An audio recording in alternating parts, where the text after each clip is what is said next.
स्वागत है आप सभी का। नमस्कार, मैं हूं आपके साथ प्रीति। आइए सुबह 9 बजे की खबरों की शुरुआत करते हैं हेडलाइंस के साथ। गुजरात में स्थिति तनावपूर्ण, हिंसा में 8 लोगों की मौत, सेना का फ्लैग मार्च, अहमदाबाद समेत 9 शहरों में कर्फ्यू।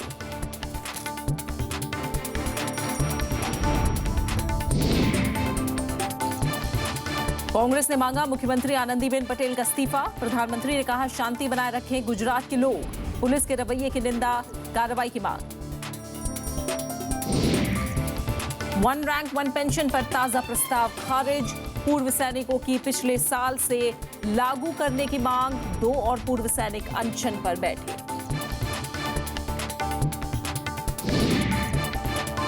संचार उपग्रह GSAT-6 का प्रक्षेपण आज शाम 4:52 पर GSLV-D6 से भरेगा उड़ान, रणनीतिक जरूरतों के लिए इस्तेमाल।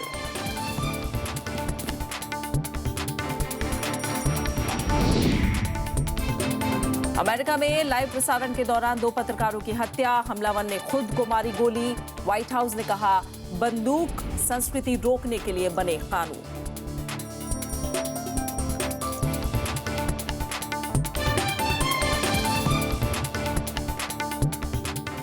शुरुआत गुजरात की खबर के साथ, जहां पटेल समुदाय के आरक्षण की मांग को लेकर भड़की हिंसा के बाद बिगड़े हालात को नियंत्रित करने के लिए सेना को बुला लिया गया है। सेना, पुलिस और स्थानीय प्रशासन की मदद से हालात पर काबू पाने की कोशिश की जा रही है। गुजरात की अलग अलग शहरों में पटेल समुदाय को अन्य पिछड़े वर्ग के तहत आरक्षण की मांग को लेकर नए सिरे से भड़की हिंसा में अब तक 8 लोगों की मौत हो चुकी है, जबकि पुलिस अधिकारियों समेत कई लोग घायल हुए हैं। ज्यादा तनाव फैलने की आशंका के मद्देनजर अहमदाबाद के कुछ हिस्सों में और प्रदेश के कुछ और बड़े शहरों में कर्फ्यू लगा दिया गया है। पुलिस और प्रशासन स्थिति को नियंत्रित करने में लगे हैं।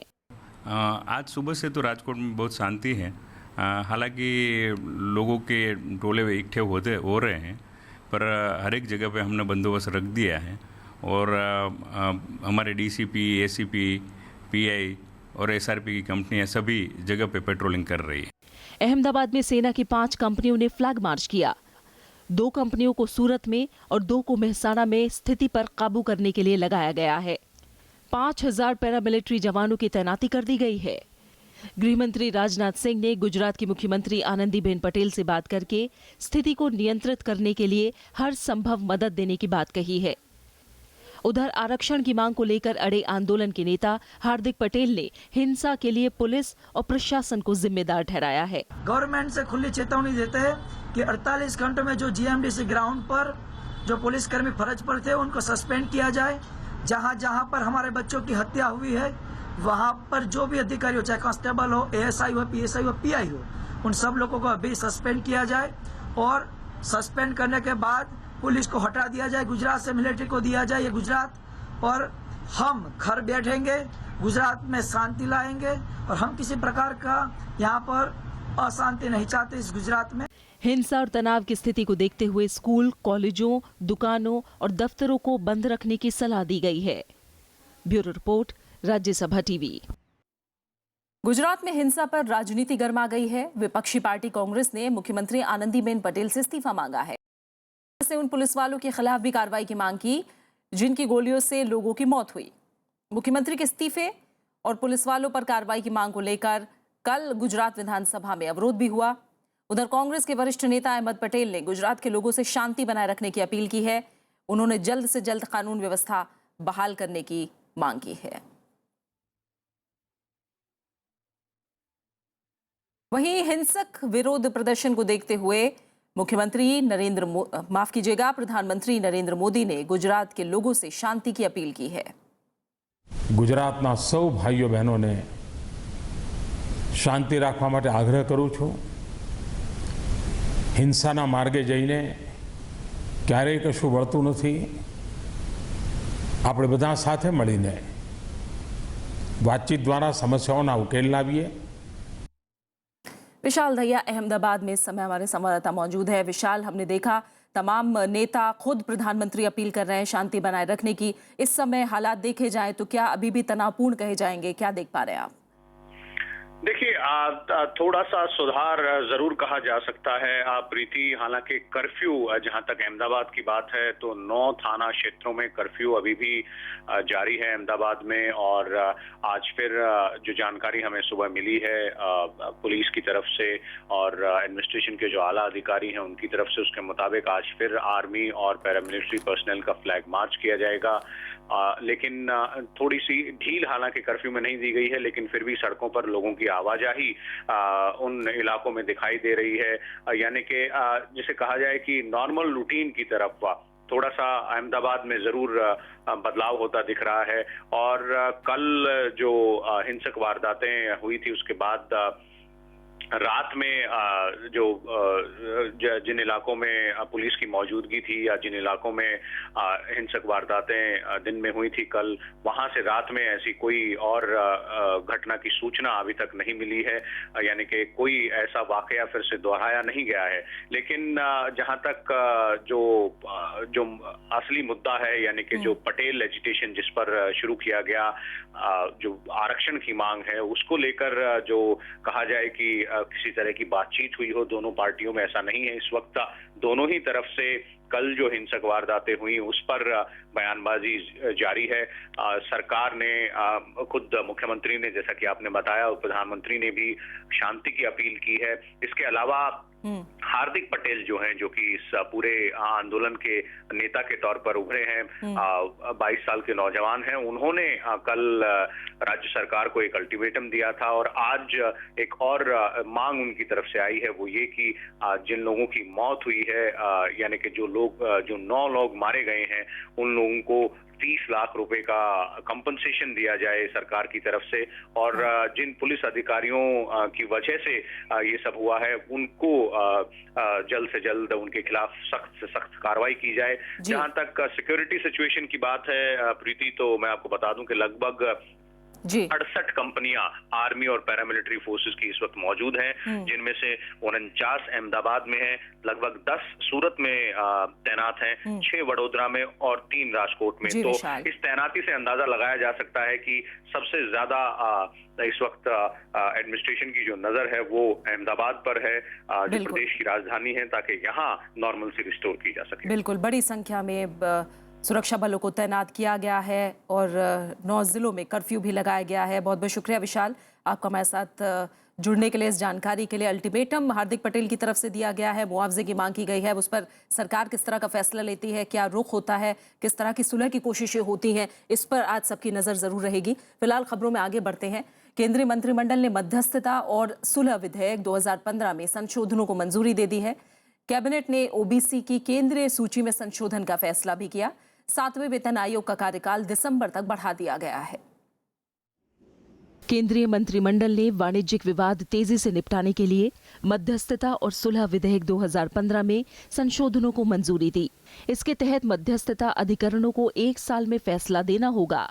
दोनों पक्षों की सहमति से ये अवधि 6 महीने बढ़ सकती है। इसके बाद कोर्ट विवाद निपटारे की समय सीमा तय करेगा। विधि आयोग ने इन संशोधनों की सिफारिशें की थी। कैबिनेट ने ओबीसी की केंद्रीय सूची में संशोधन को मंजूरी दी है। ये सुधार गुजरात की सिपाही और पटनी जमात और उत्तराखंड के कहार और तंवर सिंघारिया समुदाय के नामों से जुड़े हैं। ये समुदाय ओबीसी की केंद्रीय सूची में हैं, लेकिन इनके नामों की वर्तनी में कुछ गलतियां थीं। कैबिनेट ने 7वें वेतन आयोग का कार्यकाल दिसंबर तक बढ़ा दिया है। समिति का 18 महीने का कार्यकाल आज खत्म हो रहा था। आयोग की सिफारिशों से 48 लाख केंद्रीय कर्मचारियों और 55 लाख पेंशनरों को फायदा होगा। सिफारिशें अगले साल 1 जनवरी से लागू होंगी। कैबिनेट ने भारत और अफगानिस्तान के बीच विधि और न्याय क्षेत्र में एक समझौते को भी मंजूरी दी। Bureau report, Rajya Sabha TV. पूर्व सैनिकों ने 1 रैंक 1 पेंशन पर नया फॉर्मूला खारिज कर दिया है। पूर्व फौजियों का दावा है कि सरकार इस साल 1 अप्रैल से इसे लागू करना चाहती है, जो उन्हें मंजूर नहीं है। इस बीच प्रधानमंत्री नरेंद्र मोदी ने कल वरिष्ठ कैबिनेट सहयोगियों के साथ इस मसले पर विचार किया। 1 रैंक 1 पेंशन का मसला फिर उलझ गया है। पीटीआई के मुताबिक पूर्व सैनिकों का दावा है कि सरकार साल 2011 को आधार वर्ष बनाना चाहती है और 3% की सालाना बढ़ोतरी के पक्ष में नहीं है। पूर्व फौजियों के मुताबिक सरकार 1 अप्रैल 2015 से इसे लागू करना चाहती है, जबकि इसे पिछले साल 1 अप्रैल से लागू करना तय हुआ था। पूर्व सैनिकों ने आंदोलन तेज करने की चेतावनी दी है। शायद वो हमें 1 रैंक 1 पेंशन जो अप्रूव्ड है उसके मुताबिक नहीं देना चाहते और हम उसके बगैर नहीं लेना चाहते। OROP पर सरकार की तरफ से कोशिशें तेज हो गई हैं। बुधवार को प्रधानमंत्री ने वरिष्ठ मंत्रियों के साथ इस पर विचार किया। मंगलवार को गृह मंत्री राजनाथ सिंह के घर पर भी बैठक हुई थी। विदेश राज्य मंत्री और पूर्व सेना प्रमुख VK सिंह ने कहा कि प्रधानमंत्री के वादे पर भरोसा किया जाना चाहिए। 1 रैंक 1 पेंशन के लिए प्रधानमंत्री जी ने कहा है कि उन्होंने तिरंगे के नीचे शपथ ली है कि 1 रैंक 1 पेंशन आएगी। मुझे अपने प्रधानमंत्री पर पूरा विश्वास है, 1 रैंक 1 पेंशन जल्दी आए। 2 और पूर्व फौजी आमरण अनशन पर बैठ गए हैं। भूख हड़ताल का आज 12वां दिन है, जबकि जंतर मंतर पर आंदोलन 75 दिन से चल रहा है। कश्मीर दौरे पर गए कांग्रेस उपाध्यक्ष राहुल गांधी ने 1 रैंक 1 पेंशन जल्द लागू करने की मांग की।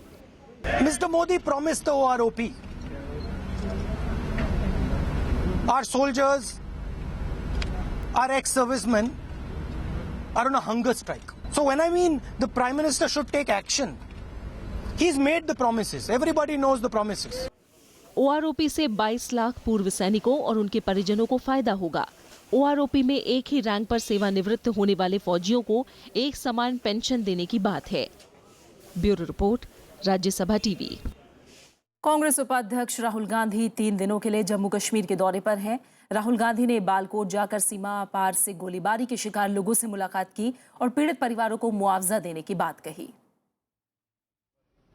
जम्मू कश्मीर दौरे के पहले दिन कांग्रेस उपाध्यक्ष राहुल गांधी ने बालकोट में सीमा पार से फायरिंग से पीड़ित लोगों का दुख दर्द बांटा। उन्होंने फायरिंग में मारे गए लोगों के परिजनों को उचित मुआवजा देने की मांग की। सरकार को यहाँ पे फोकस करना चाहिए और देखिए जो पॉलिसी बने वो फोकस तरीके से बनाई जाए, क्लियरली बनाई जाए और यहाँ पे इनकी अच्छी तरह मदद की जाए। सत्तारूढ़ बीजेपी ने भी राहुल गांधी की इस पहल का स्वागत किया है।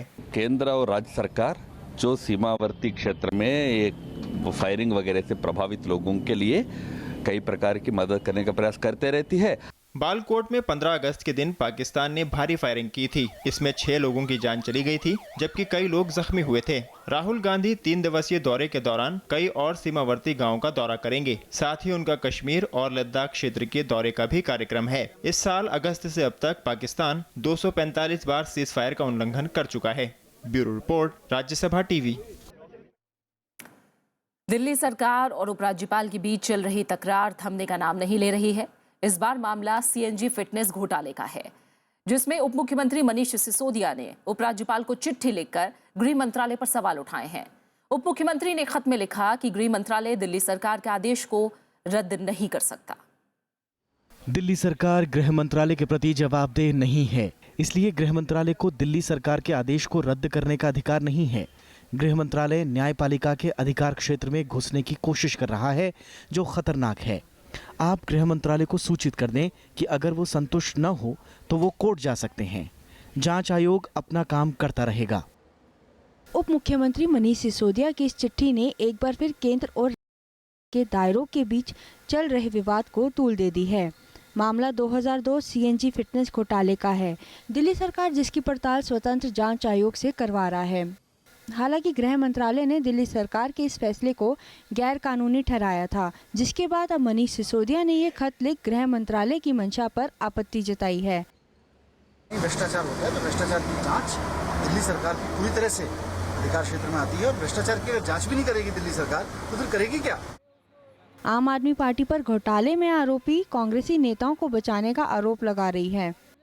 उल्टा वो कांग्रेस के लोगों को, कांग्रेस के नेताओं को और जो कांग्रेस के साथ उस वक्त की रिजीम में जो जुड़े हुए अफसर थे उनको बचाने में लगे हुए हैं। 2002 में हुए इस घोटाले में कांग्रेस की पूर्व मुख्यमंत्री शीला दीक्षित का भी नाम आया था और उपराज्यपाल नजीब जंग पर जांच को मुकम्मल न कराने का आरोप है।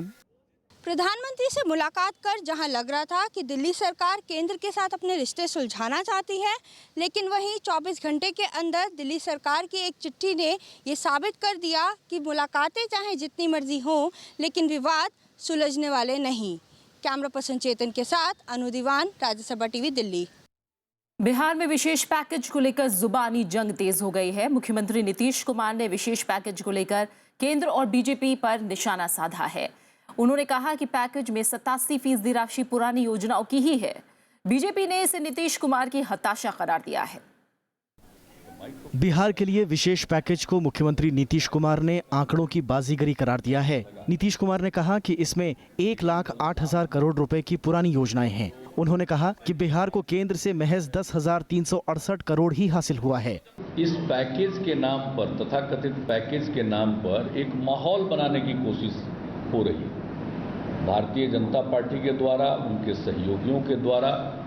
और इनकी बात तो आप छोड़ दीजिए, वे राजनीतिक दल हैं स्वयं भारत सरकार के द्वारा।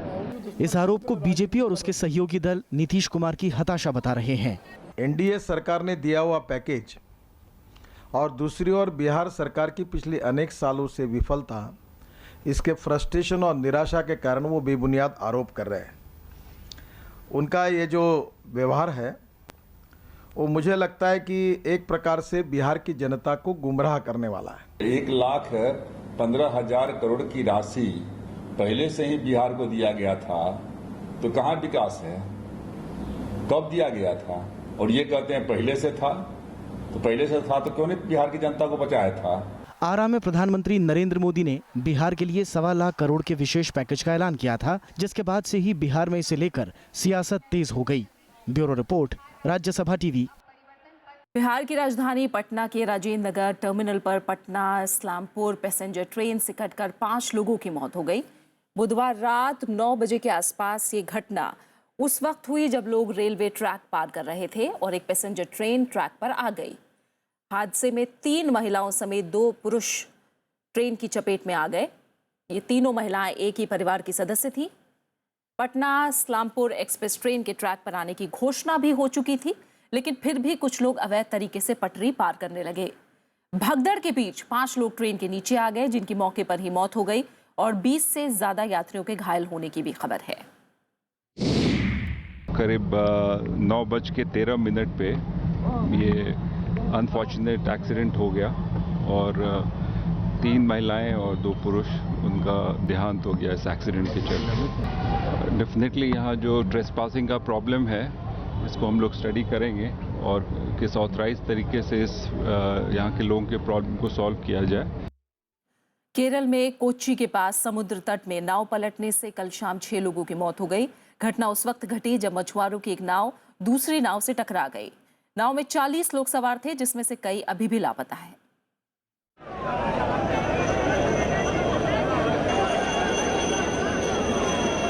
ये दर्दनाक मंजर केरल के कोच्चि का है। समुद्र तट पर तेज गति से आ रही मछुआरों की नाव एक यात्री नौका से टकरा गई, जिससे यात्रियों से भरी नाव 2 हिस्सों में टूट गई और डूब गई।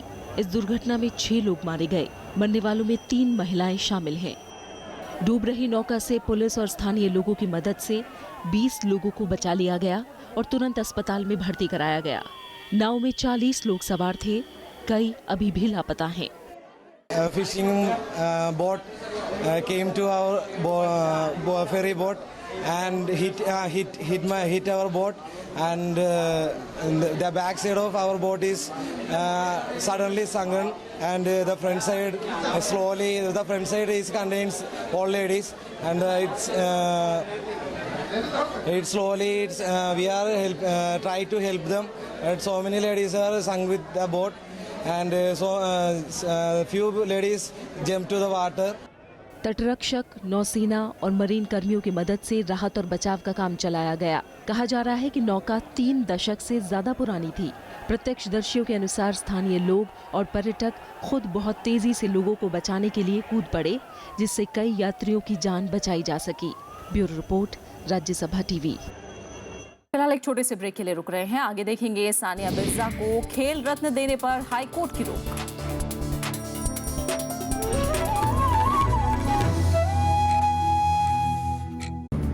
आजादी के बाद कैसे बदला परिवेश, कैसे बनी संसद, कैसे उठा देश। When the world sleeps, India will awake. to life and freedom. कौन थे वो लोग जो दे गए हमको शानदार विरासत, लोकतंत्र की मजबूत इमारत। राज्यसभा टेलीविजन।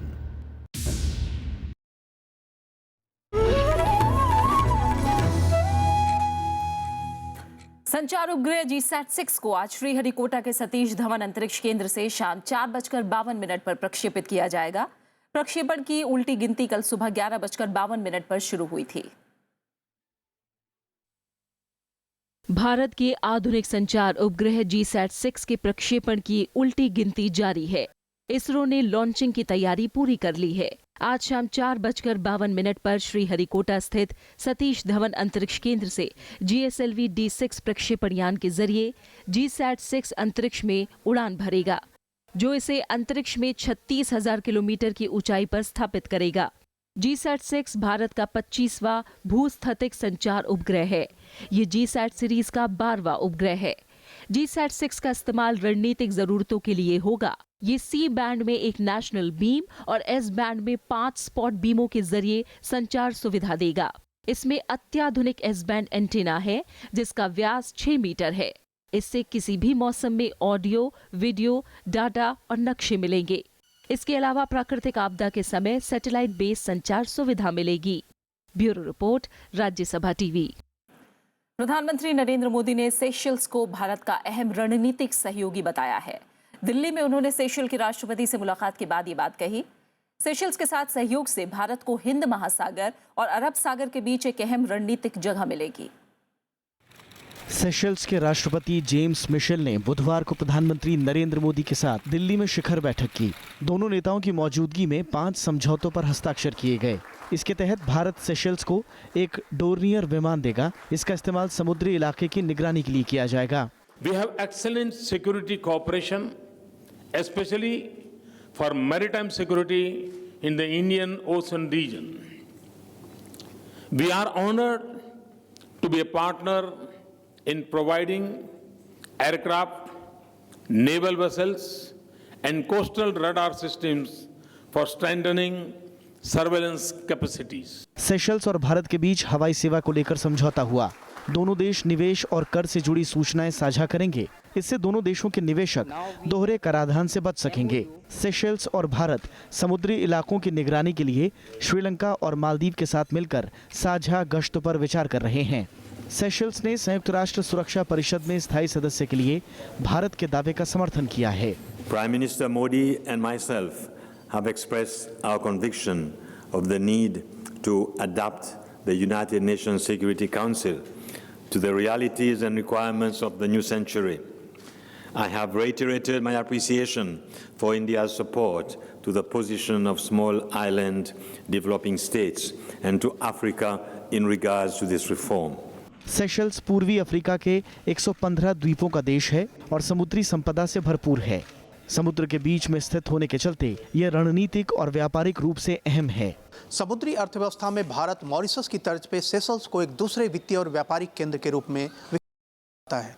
इससे भारत की रणनीतिक जरूरतें पूरी होंगी, साथ साथ भारत की आर्थिक हित भी सधेंगे। राज्यसभा टेलीविजन के लिए कैमरा पर्सन प्रशांता के साथ दिल्ली से अखिलेश सुमन। उपराष्ट्रपति मोहम्मद हामिद अंसारी ने बीमा सेक्टर से किसानों, कमजोर तबकों के साथ असंगठित क्षेत्रों को ध्यान में रखकर योजनाएं बनाने की अपील की है। मुंबई में भारतीय बीमा संस्थान के डायमंड जुबली समारोह में उन्होंने बेहतर फसल और माइक्रो बीमा देने के तरीकों की तलाश पर जोर दिया। उपराष्ट्रपति ने इस बात पर चिंता जाहिर की कि खेतों में खड़ी महज 12% फसलों का ही बीमा हो पाता है। उन्होंने इसे बढ़ाने पर जोर दिया है।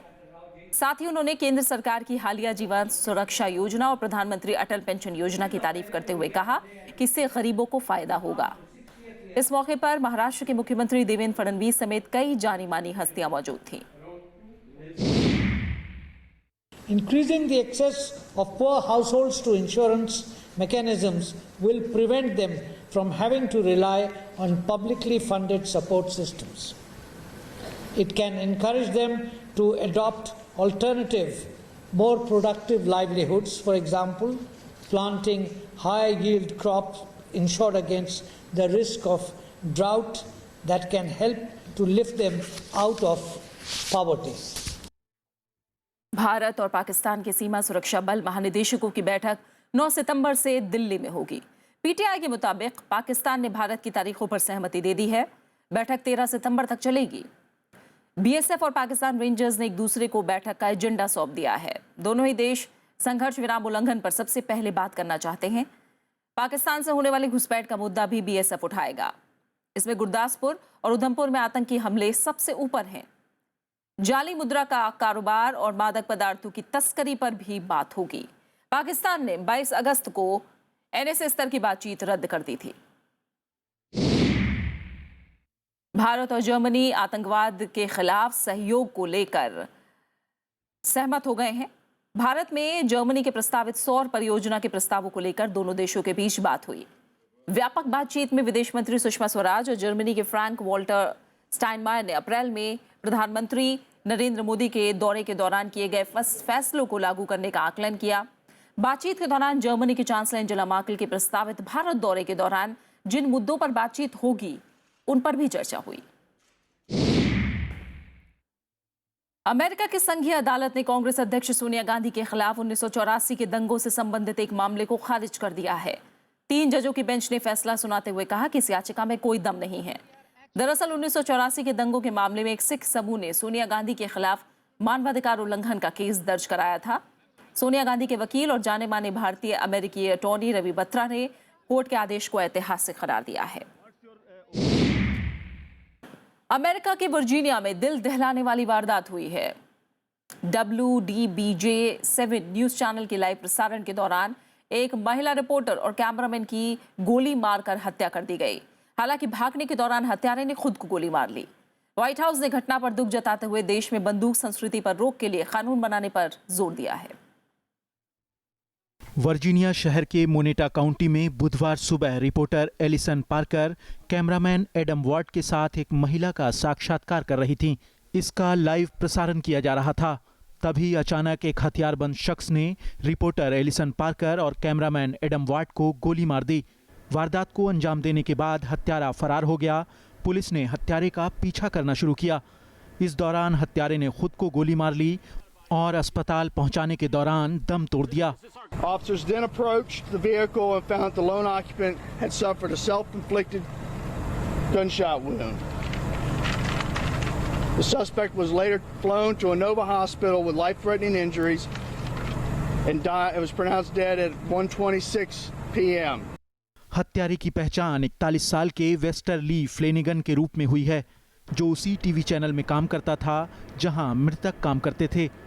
व्हाइट हाउस ने घटना पर दुख जताते हुए एक बार फिर बंदूक संस्कृति पर लगाम लगाने के लिए कांग्रेस से कानून बनाने पर जोर दिया है।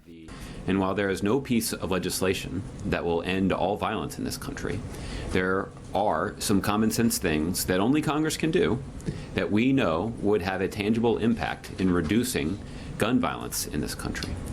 न्यूयॉर्क की पत्रकारों की सुरक्षा संबंधी समिति के मुताबिक 1992 से अब तक अमेरिका में 5 पत्रकारों की हत्या हुई है। वहीं इस साल दुनिया भर में कम से कम 39 पत्रकार मारे जा चुके हैं। इनमें सबसे ज्यादा हत्याएं सीरिया, दक्षिणी सूडान और फ्रांस में हुई हैं। Bureau report, Rajya Sabha TV. मशहूर टेनिस खिलाड़ी सानिया मिर्जा को खेल रत्न अवार्ड दिए जाने के केंद्र सरकार के फैसले को कर्नाटक हाईकोर्ट में पैरा ओलंपियन एन ग्रिशा ने चुनौती दी है, ये कहते हुए कि वो इसके हकदार हैं। याचिका पर सुनवाई करते हुए कोर्ट ने सानिया मिर्जा और केंद्र सरकार को नोटिस भेजकर 2 हफ्तों के अंदर जवाब मांगा है। साथ ही साथ कोर्ट ने यह भी निर्देश दिया है कि अगर सानिया मिर्जा को इस बीच अवार्ड दे दिया जाता है तो ऐसी सूरत में कोर्ट को इसकी जानकारी दी जाए और इस मामले में कोर्ट का फैसला अवार्ड देने के बाद भी मान्य होगा। एन ग्रिशा ने 2012 के पैरालंपिक में पुरुष वर्ग के ऊंची कूद यानी हाई जंप में सिल्वर मेडल हासिल किया था और ऐसा करने वाले वो पहले भारतीय हैं। सानिया मिर्जा को 29 अगस्त को ये अवार्ड दिया जाना है। और इसी के साथ फिलहाल इस बुलेटिन में इतना ही। आखिर में एक नजर हेडलाइंस पर। गुजरात में स्थिति तनावपूर्ण, हिंसा में 8 लोगों की मौत, सेना का फ्लैग मार्च, अहमदाबाद समेत 9 शहरों में कर्फ्यू। कांग्रेस ने मांगा मुख्यमंत्री आनंदीबेन पटेल का इस्तीफा। प्रधानमंत्री ने कहा शांति बनाए रखें गुजरात के लोग, पुलिस के रवैये की निंदा, कार्रवाई की मांग। वन रैंक वन पेंशन पर ताजा प्रस्ताव खारिज। पूर्व सैनिकों की पिछले साल से लागू करने की मांग। 2 और पूर्व सैनिक अनशन पर बैठे।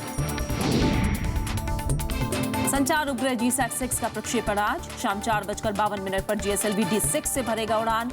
रणनीतिक जरूरतों के लिए इस्तेमाल। अमेरिका में लाइव प्रसारण के दौरान 2 पत्रकारों की हत्या। हमलावर ने खुद को मारी गोली। व्हाइट हाउस ने कहा बंदूक संस्कृति रोकने के लिए बने कानून।